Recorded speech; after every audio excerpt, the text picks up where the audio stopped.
Hello, my name is Yun Ji-hwan, and let's talk about the flash cell operation.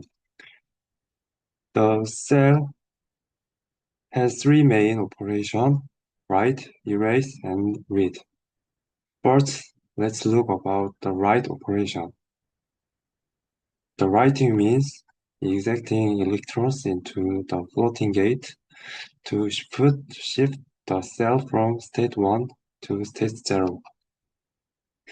This injection negative charge will increase the threshold voltage as shown in the graph. The NAND flash uses FN tunneling for this, while NOR flash uses CHE, known as the channel hot electron injection.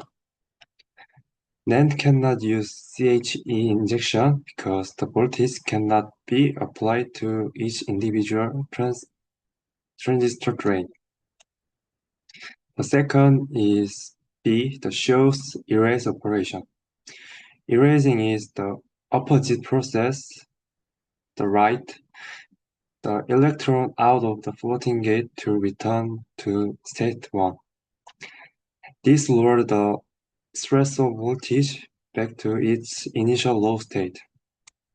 The both NAND and NOR flash use FN tunneling for erasing. The final is the C, the read operation.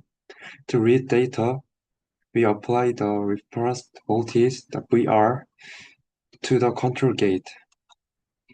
Then we sense the current to determine the store value. If the cell is state 1, the current flows. It is in state 0, the current does not flow. In conclusion, the flash memory works by charging the threshold voltage through electron movement.